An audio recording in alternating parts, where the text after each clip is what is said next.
ओम श्री परमात्मने नमः। एवं बहुविद्या यज्ञा वित्तता ब्राह्मणा मुखे कर्मजान विद्धि तान सर्वान एवं ज्ञात्वा विमोक्षयसे।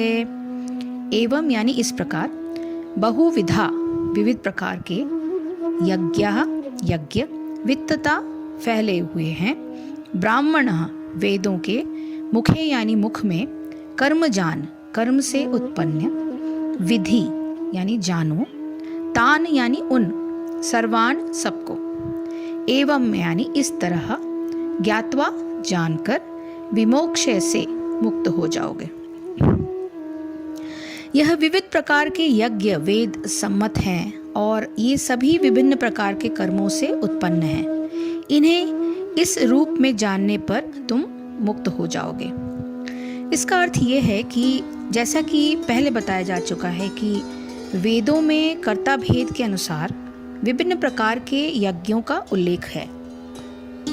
चूंकि लोग देहात्म बुद्धि यानी देह से सोची हुई चीजें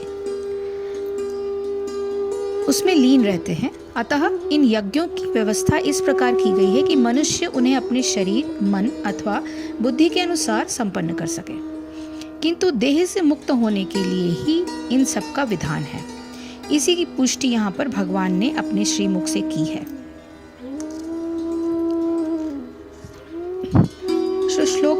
श्लोक संख्या 32 चौथे चैप्टर का,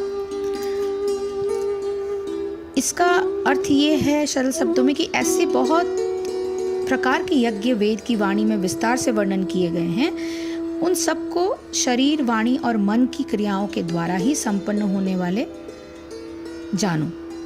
इस प्रकार तत्व से जानकर निष्काम कर्मयोग द्वारा तुम संसार बंधन से मुक्त हो जाओगे। कर्मों द्वारा ही यज्ञ का संपादन कैसे होना चाहिए उसका विस्तार है। वेद में विभिन्न प्रकार के यज्ञों की व्यवस्था की गई है।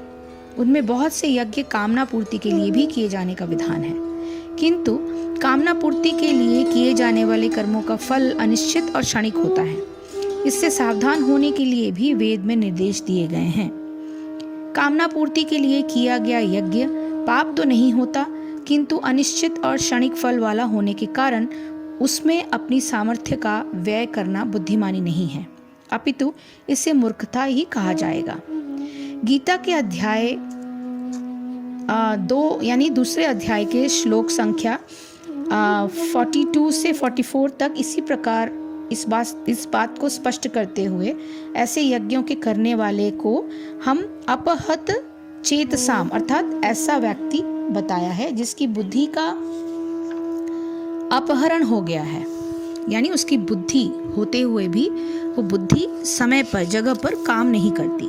कारण यह है कि इच्छा पूर्ति के लिए किए गए कर्म के परिणाम सदैव दो होते हैं, एक तो वांछित और दूसरा अवांछित। वांछित फल जो होता है वो अनिश्चित होता है और अवांछित फल निश्चित होता है। जैसे लकड़ियों की अग्नि उत्पन्न करने की चेष्टा में अग्नि के साथ धुआं भी उत्पन्न होता है और वांछित फल अग्नि है पर वह अनिश्चित है, अवांछित फल धुआं है और वो निश्चित है। ये सबके अनुभव की बात है कि वांछित फल भोगने से वह समाप्त हो जाता है, फिर अवांछित फल का भोग रह जाता है जो दुख रूप ही होता है। कर्म और कर्म फल में आसक्ति न रखते हुए अत्यंत उत्साह और प्रसन्नता पूर्वक केवल लोक संग्रह के लिए कर्म करने वाले की प्रशंसा अध्याय 3 के श्लोक संख्या 20 में की जा चुकी है। इस अध्याय के श्लोक संख्या 14 में भी यह बताया गया है कि इस प्रकार के किए गए कर्मों से मनुष्य फिर जन्म मरण के बंधन से मुक्त हो जाता है। यह इसी प्रकार है जैसे गेहूं बोने से गेहूं भी मिलता है जो मनुष्य के लिए उपयोगी होता है, साथ ही में पशुओं के लिए उपयोगी भूसा भी मिलता है। अतः इस श्लोक में भगवान बताते हैं कि श्लोक संख्या 24 से 30 तक बताए गए यज्ञ और वेदों की वाणी में अन्यत्र भी बनाए गए यज्ञों के निष्काम भाव पूर्वक संपादन करने से मनुष्य जीवनोपयोगी सारे कर्म करते हुए और इसी संसार में रहते हुए भी मोक्ष का अधिकारी हो जाता है।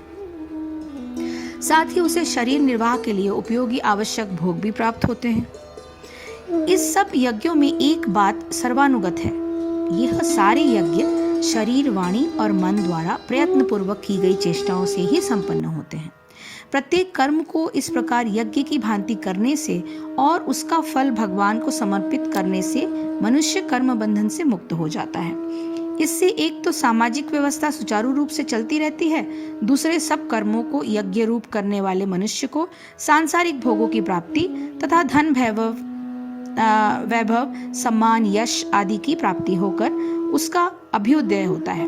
तीसरे, इस जीवन के अंत होने पर उसे परमात्म प्राप्ति भी होती है। विभिन्न प्रकार के यज्ञों की परस्पर तुलना यदि की जाए तो यह जिज्ञासा उठना स्वाभाविक है कि किस प्रकार के यज्ञ अधिक श्रेष्ठ फल देने वाले होते हैं। इसका विवेचन करते हुए भगवान अगले श्लोकों की व्याख्या आगे करते हैं। हरे कृष्ण कृष्ण कृष्ण हरे हरे, हरे राम राम राम हरे हरे। जय श्री कृष्ण, जय गुरुदेव।